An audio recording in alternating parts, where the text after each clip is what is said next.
Bonjour, nous sommes en 2022, nous sommes dans le site de l'Institut Docteur Angélique, dans une série de vidéos consacrées aux commentaires de la Somme théologique de saint Thomas d'Aquin. J'en suis rendu à la question 53 de la Prima Secundae, donc toujours dans le traité des vertus, des habitus, en latin ça se prononce comme cela, et donc elle s'intitule « La diminution et la destruction des habitus ». Je rappelle que les habitus, si je peux faire un schéma comme cela, sont des dispositions stables, difficiles à acquérir, qui viennent anoblir l'exercice de nos facultés spirituelles. Ici, j'ai représenté notre âme, qui est source de l'unité de notre être et qui fait exister des facultés, alors dont les deux spirituelles sont l'intelligence et la volonté. Les habitus sont représentés en gris. Quand on les a, l'exercice de nos facultés qui elles, sont disposées à toutes sortes de choses. L'intelligence, tout ce qui concerne la vérité. L'exercice est facilité dans un axe ou dans un autre. Donc on peut distinguer principalement des habitus d'art, les beaux-arts finalisés justement par la beauté, comme jouer du piano, les habitus d'art utilitaire. On peut distinguer les habitus intellectuels, la sagesse qui permet de se pencher sur le sens de la vie, l'intelligence qui comprend les principes premiers qui permettent de penser, comme par exemple la partie est toujours plus petite que le tout. C'est des choses évidentes, évidemment. Les sciences qui permettent d'atteindre ce qui nous entoure de diverses manières. Et puis il y a des habitus moraux, comme la prudence, qui est dans l'intelligence et qui nous permet d'orienter nos activités vers le bien. Mais aussi la justice qui est dans la volonté, la force qui permet de modérer l'irascible, la tempérance qui permet de modérer le concupiscible. Il y en a évidemment bien d'autres. J'ai donné ici ceux qui sont les plus connus. L'amitié, par exemple, lorsque je me tourne vers mon ami, en ce qui me concerne, c'est un habitus. Ça veut dire qu'elle implique tout un comportement stable. Et est-ce qu'elle peut être détruite? C'est ce qu'on verra. Et puis il y a les vertus surnaturelles, les vertus théologales. L'article 1 demande « Est-ce que l'habitus peut disparaître ?» C'est une question parfaitement philosophique quand elle regarde les habitus que nous expérimentons. Elle est théologique quand nous regardons par exemple la disparition des habitus liés à la foi chrétienne. Alors, il faut prendre un exemple, toujours partir de l'expérience. Si je prends l'exemple du jeu du piano, un adolescent qui aurait appris toute sa jeunesse à jouer du piano, qui serait devenu non seulement un virtuose parce que sa main obéit parfaitement à son intelligence, mais qui en plus serait devenu un artiste qui saurait exprimer par son jeu de piano les émotions, quitte à provoquer chez son auditoire véritablement le sens de la beauté. Est-ce que cet habitus peut se perdre? Oui, on le constate. En effet, dans cet habitus, il y a deux choses à considérer.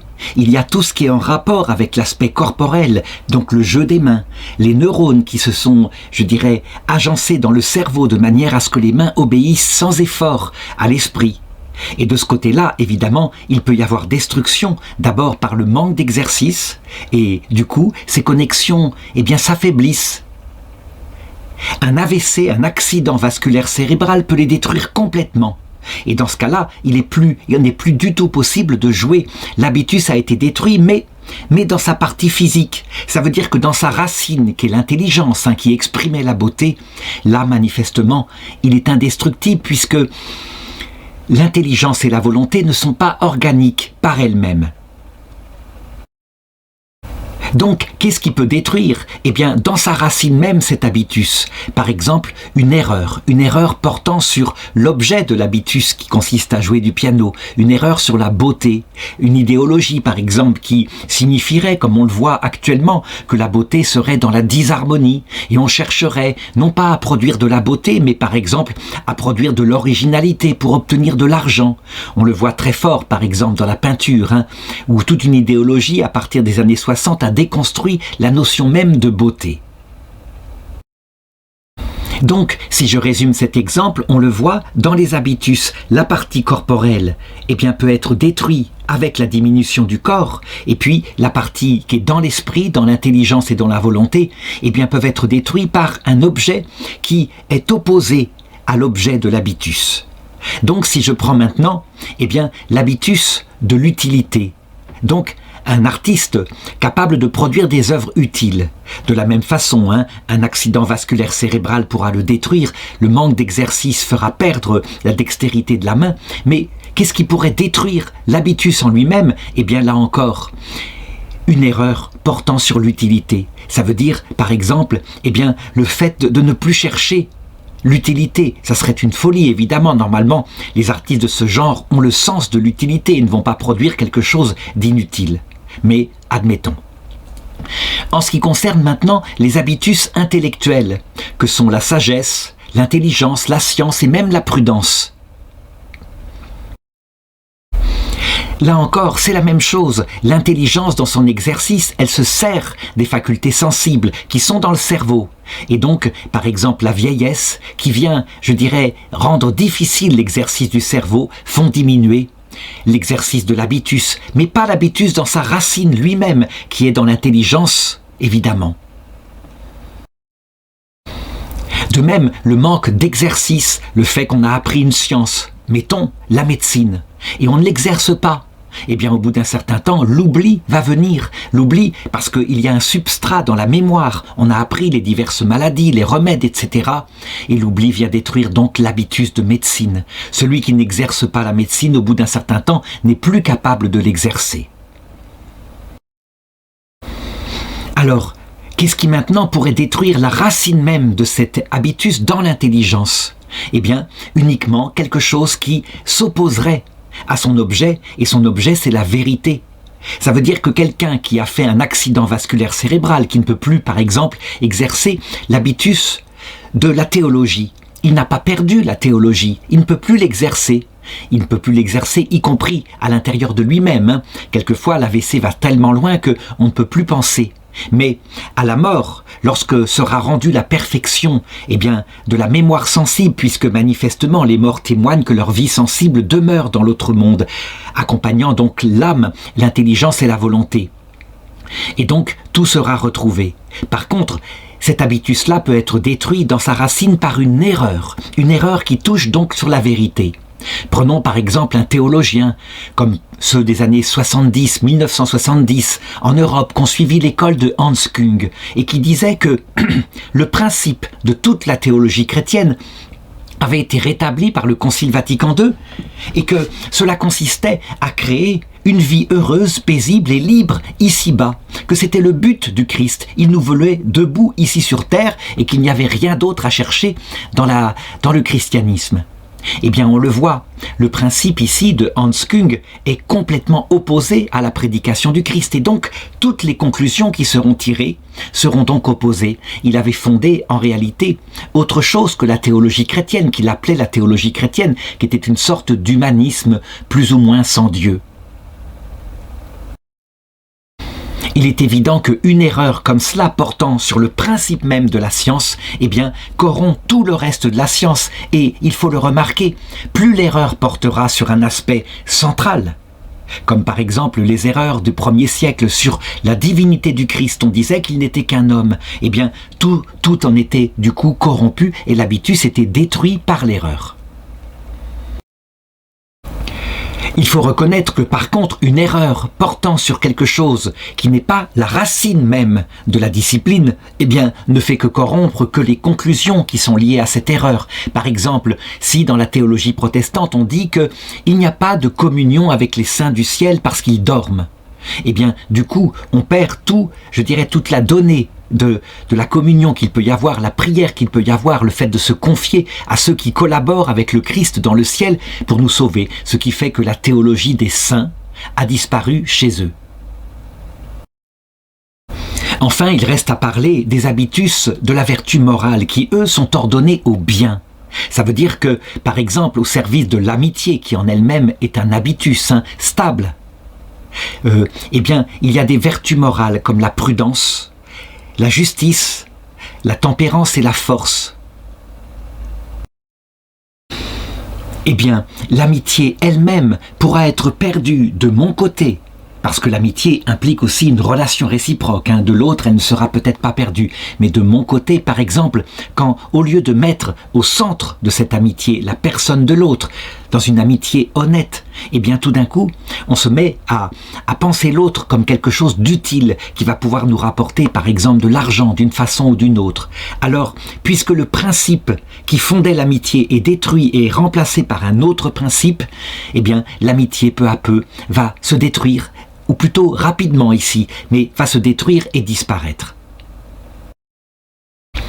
Quant aux vertus qui sont au service de cette amitié ou de la vie éthique, eh bien de la même façon, si au lieu de mettre la prudence au service du bien, on la met au service de quelque chose de secondaire, comme par exemple l'argent étant premier, visé, eh bien on gardera peut-être l'exercice d'une prudence, d'une capacité intelligente de gagner de l'argent, mais la prudence alors deviendra un vice puisqu'elle n'est plus finalisée par le bien. Alors maintenant, quelques objections, dont la première dit « L'habitus, il vient perfectionner notre nature et il s'inscrit en elle. Notre nature humaine, elle ne peut pas être perdue. Même la mort ne le fait pas. Elle brise quelque chose, la mort. Elle supprime la partie corporelle de notre être, mais manifestement, l'âme survit et même maintenant, on peut le dire, la vie sensible aussi, avec un corps sensible qui lui est adapté. Donc de même, les habitus ne peuvent pas être détruits et ils partent dans l'autre monde avec la vie spirituelle et la vie sensible. Alors il faut répondre que, évidemment, dans l'exercice, la destruction du corps qui est utile, donc des neurones, peut sur Terre empêcher l'exercice et donc les habitus sont perdus. Mais évidemment, quand le corps disparaît avec la mort, alors ils reviennent intacts avec ce corps sensible qui lui peut de nouveau s'exercer paisiblement.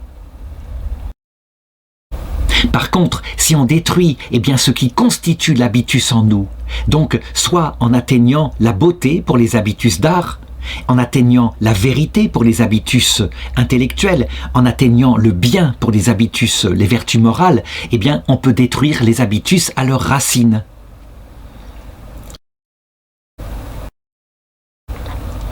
Si on prend l'exemple de la vertu surnaturelle de charité, il peut être abîmé et même détruit par le manque d'exercice de la charité et on peut oublier Dieu. Mais dans ce cas-là, ceci est revigoré quand on voit de nouveau Jésus-Christ nous apparaître à l'heure de notre mort. Par contre, il peut être détruit à sa racine lorsqu'il y a trahison, et donc ça se fait par le péché, et en particulier, évidemment, le péché dans son acception parfaite, le blasphème contre l'Esprit Saint, qui consiste lucidement et volontairement à choisir un bien opposé à l'amour du Christ. Et dans ce cas-là, évidemment, l'habitus de charité est détruit, et définitivement, puisqu'on ne veut plus revenir en arrière.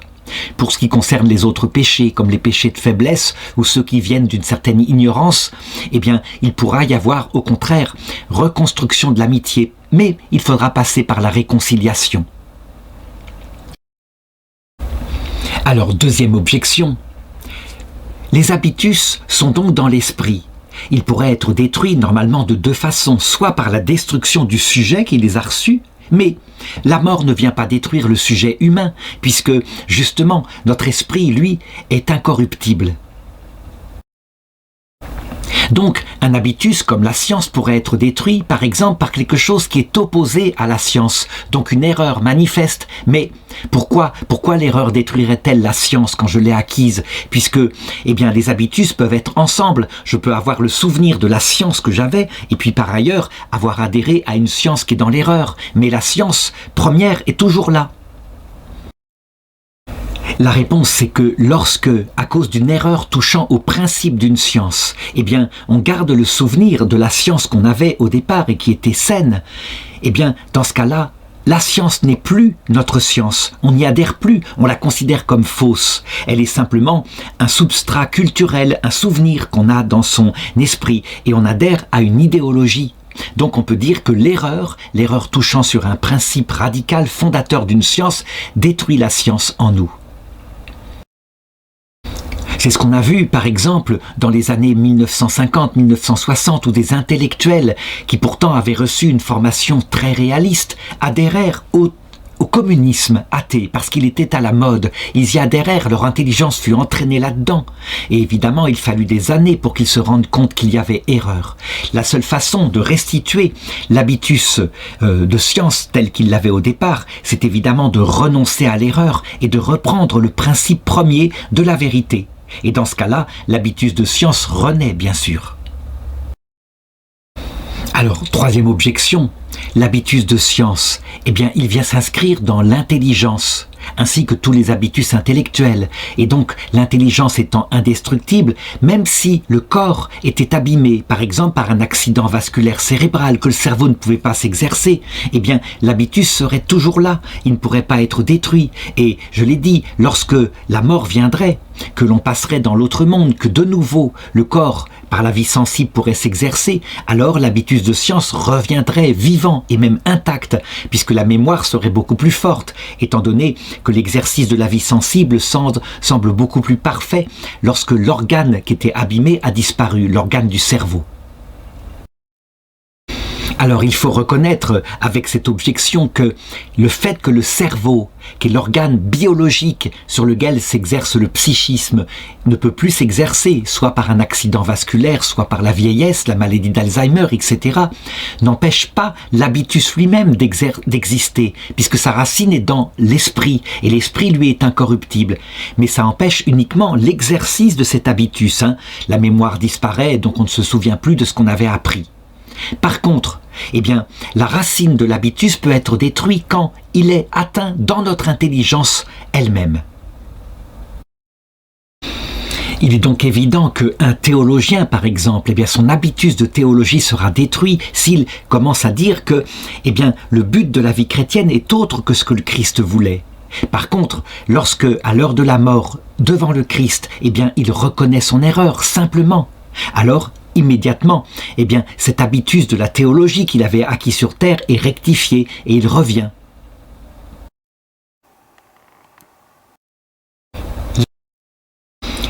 L'article 2 demande « Est-ce qu'un habitus peut diminuer ?»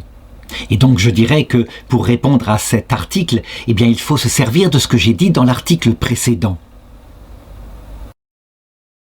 Et même dans les questions précédentes, j'avais montré donc que les habitus augmentent quand on pose un acte qui va dans le sens de l'habitus. Par exemple, l'homme coléreux qui pose des actes pour s'opposer à cette colère qu'il n'arrive pas à contrôler, qui le pose encore et encore et encore. Et bien au bout d'un certain temps, l'habitus de force, la vertu de force vient et à un moment donné, il lui devient facile de modérer la colère. Et bien de la même façon, lorsqu'on pose des actes qui sont opposés à l'ordre de l'habitus, eh bien, l'habitus diminue. Ça veut dire celui qui se remet en colère, qui ne la contrôle plus alors qu'il la contrôlait jusqu'ici, peu à peu verra renaître en lui, eh bien, cette espèce d'habitude de se mettre en colère pour rien. Évidemment, dans cet exemple-là, les choses ne se feront pas d'un coup, et ce n'est pas parce qu'on a eu une colère à un moment donné qui est revenue que ça suffira à créer en nous le vice inverse. Mais l'accumulation, on peut le dire, diminuera cet habitus de force et pourra peut-être à un moment donné le faire disparaître complètement. On peut prendre d'autres exemples. L'amitié elle-même peut diminuer par le fait qu'on ne se fréquente plus, qu'on ne se parle plus, qu'on ne se voit plus.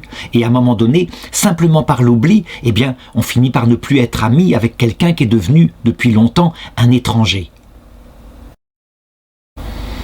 On peut même appliquer cela à l'amitié surnaturelle qu'est la charité. Et on a vu nombre de jeunes qui, par exemple, priaient dans leur enfance et puis, rentrés dans l'adolescence, ont ralenti la prière, se sont tournés vers d'autres choses, d'autres finalités, comme briller en société, etc. Et à un moment donné, eh bien, se sont réveillés avec une foi qui était de plus en plus faible, et même peut-être à un moment donné, l'oubli, en se disant, eh bien, peut-être que c'était pas la foi que j'avais, mais simplement j'étais dans la jeunesse et manipulé par le milieu où je fréquentais. Et donc, ils ne croient plus à ce moment-là en Dieu. La foi ayant été perdue par le manque d'exercice de la foi, eh bien la charité elle-même, qui est une relation intime avec Dieu, là, du coup, disparaît. Alors, première objection, et elle dit, non, c'est impossible, il peut y avoir soit disparition d'un coup de l'habitus, soit je dirais, sa présence. Mais l'habitus, c'est une forme simple qui est dans l'esprit, principalement, hein, et donc il ne peut pas diminuer, simplement diminuer. Alors il faut répondre que l'habitus est une forme simple pris en lui-même, hein, mais en nous, dans le sujet que nous sommes, eh bien il y a plusieurs manières dont il peut diminuer. D'abord du côté de l'exercice, donc si l'exercice n'est plus aussi fervent qu'avant, aussi habituel, eh bien l'oubli peut venir. Mais aussi, pour certains habitus, du côté d'une erreur par rapport à sa finalité. Évidemment, un habitus de science, une science comme la physique nucléaire, eh bien, on voit bien, si le principe à la source, donc l'étude de l'atome, est parfait, eh bien l'habitus restera. Mais il peut y avoir diminution sur une conclusion particulière, qui serait par exemple dans l'erreur. Et dans ce cas-là, évidemment, eh bien, l'habitus ne disparaît pas complètement, mais en est diminué. C'est la même chose pour la prudence qui sert à organiser toutes nos activités en vue du bien, par exemple en vue de l'amitié. Eh bien, si on est parfaitement prudent sur toute sa vie, mais que sur un point, on se permet, par exemple, eh bien, de ne pas diriger notre activité vers le bien. Par exemple, en se permettant certains vols relatifs, hein, mais ce n'est pas grave. Eh bien, on peut dire que l'habitus de prudence en est diminué par le fait même. Il n'est pas supprimé ici, hein. Le cœur du cœur n'est pas supprimé, on cherche toujours le bien, mais il est diminué dans une de ses parties. Il n'influence pas la totalité de notre vie. Voilà, je passe l'objection 3 et je passe directement à l'article 3 qui demande la manière dont l'habitus peut disparaître ou diminuer. Alors, là encore, hein, ce que j'ai dit dans l'article 1 permet de le comprendre. Quand on regarde les habitus, on voit qu'il y a les habitus en eux-mêmes tels que on les considère. Habitus d'art, je l'ai dit, habitus de science, habitus de la vie morale. Et puis, il y a leur exercice en nous. Eh bien, sur ces deux approches-là, il pourra y avoir diminution et même parfois destruction. Du côté de l'exercice des habitus, d'abord, eh bien, quand on considère que c'est l'être humain tout entier qui les exerce, et donc que notre intelligence, par exemple, quand elle est le siège d'habitus ou notre volonté, elle se sert de notre corps, eh bien, la destruction du corps ou la diminution de la capacité du corps, eh bien, impliquera une diminution de l'exercice de l'habitus, mais pas sa destruction à sa racine. Voilà pourquoi un vieillard atteint de la maladie d'Alzheimer, qui ne peut plus du tout exercer ni la science qu'il avait appris dans sa vie, ni même l'art, eh bien, rien n'est détruit à la racine, c'est-à-dire dans son intelligence et dans sa volonté. Et lorsque le corps qui, lui, empêche l'exercice, eh bien, ira dans la mort, tout reprendra, tout revigorera de l'autre côté de cette vie. Et puis, je l'ai dit, il y a une deuxième façon de détruire l'habitus, c'est quand on l'atteint en lui-même, là où il est, donc dans l'intelligence et dans la volonté, en posant un acte qui s'oppose à son objet. Donc si l'acte est opposé radicalement à la racine de son objet, on pourra même détruire radicalement l'habitus. Par exemple, la trahison de l'amitié, eh bien, détruit dans ce qui nous concerne, notre amitié. On le voit par exemple avec Judas, qui considère Jésus véritablement comme un ennemi, qui pense même le livrer au prêtre du temple. Eh bien, l'amitié qu'il avait, Judas, pour Jésus au début, est radicalement détruite, c'est évident. Évidemment, tout ne se passe pas comme cela aussi radicalement. Il peut y avoir par exemple certains péchés qui ne font que ralentir l'amitié.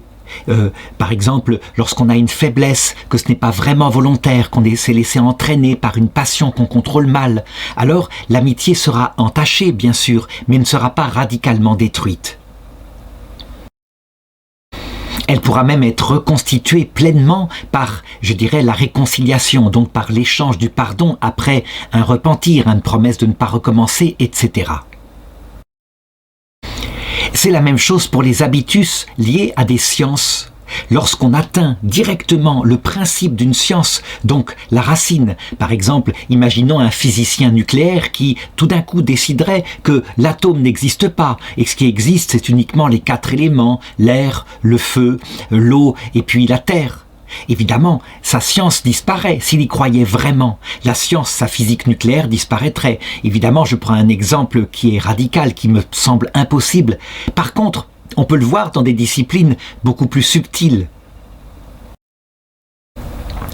Je dirais, impliquant une beaucoup plus acuité de l'intelligence parce qu'elles ne sont pas démontrables par des mesures mathématiques. Je pense par exemple à la psychologie. Lorsqu'on connaît l'homme, on peut très bien expliquer tout l'homme par quelque chose qui est adventice à l'homme. On le voit dans le freudisme par exemple, où tout le comportement humain est pris et expliqué par un seul principe qui serait la libido. La libido d'ordre physique, le besoin de plaisir immédiat. Eh bien manifestement, ceux qui ont un freudisme comme celui-là détruisent leur connaissance de l'homme et leur habitus est plutôt une idéologie qu'une science.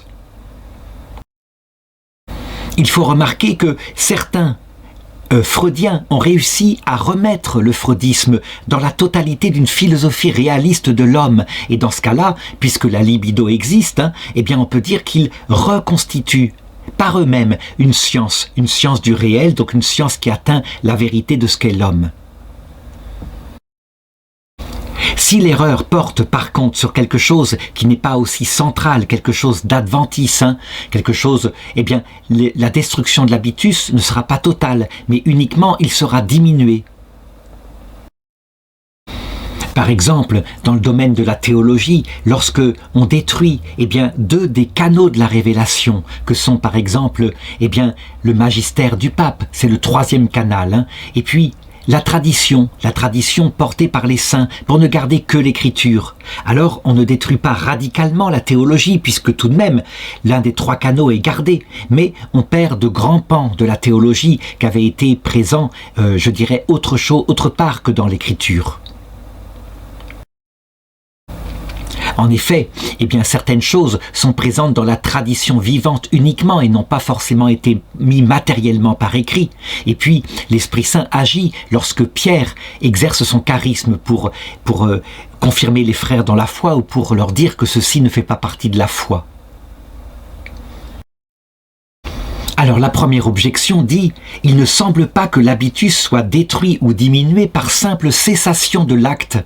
L'habitus, en effet, il est dans notre intelligence et donc, même si on cesse de l'exercer, il reste là. » La réponse est que la cessation de l'acte, évidemment, va atteindre ce qui est organique dans l'habitus, à savoir qu'on se sert de notre mémoire sensible qui, elle, est entraînée par le fait qu'on pose des actes qui vont dans le sens de cet habitus. Et voilà comment, je l'ai dit, un médecin qui n'exerce plus du tout la médecine, au bout d'un certain temps, il peut ne plus se souvenir de rien et avoir perdu son habitus de médecine. Alors il lui restera peut-être quelques bases premières, une certaine culture, mais s'il se remet à vouloir exercer la médecine et pour le faire sur toutes les maladies, alors il fera une faute, évidemment, d'ordre moral, parce qu'il ne connaît plus les maladies. Deuxième objection, la cessation d'activité ne vient pas détruire la racine de l'habitus, mais plutôt, je dirais, son exercice qui devient moins facile. Et donc, on ne devrait pas dire que la cessation d'activité peut aller jusqu'à détruire complètement un habitus. L'expérience nous montre, quand on prend un exemple comme l'amitié, qu'il y a 2 façons de détruire l'amitié. D'un seul coup par la trahison, et quand la trahison est définitive et volontaire, mais aussi parfois peu à peu, simplement par le fait qu'on ne fréquente jamais son ami, qu'on ne lui parle jamais, qu'on ne lui écrit jamais. Et donc avec les années, on oublie l'amitié et l'amitié disparaît. Donc, dans un cas, c'est ce qu'on appellera le péché mortel, ce qui tue la confiance de l'amitié, donc par la trahison, et dans l'autre cas, une accumulation perpétuelle et jamais nettoyée de poussière qu'on appelle le péché véniel. Et cela est valable aussi donc pour cette amitié surnaturelle qu'on appelle la charité. Enfin, 3e objection, tous les habitus intellectuels sont dans l'intelligence qui est au-delà du temps. L'intelligence n'est pas destructible par la mort. Et donc, quand on arrête d'exercer un habitus intellectuel, peut-être qu'on aura du mal ensuite à le reprendre, mais il est là, à sa racine. Et donc, je dirais, ce qui est atteint, c'est seulement ce qui est adventice, donc la mémoire, par exemple. Mais dès que la mémoire reparaît à l'heure de la mort, alors l'habitus redevient intact. Alors il est vrai que le manque d'exercice d'un habitus de science n'atteint donc pas sa racine. Et que donc, s'il est vrai que, comme je l'ai dit, à l'heure de la mort, eh bien, la mémoire sensible demeure intacte, revient parfaitement, qu'elle est emportée avec le mort, comme le disait saint Augustin dans son commentaire du livre de Coëlette. Alors, dans ce cas-là, l'habitus pourra de nouveau s'exercer en pleine activité.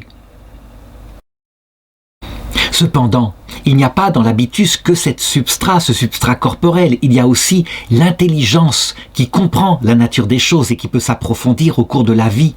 Donc quand on n'entraîne pas un habitus, eh bien peu à peu, l'intelligence elle-même des choses eh bien s'atténue et on perd cette chose qui est la racine de l'habitus intellectuel.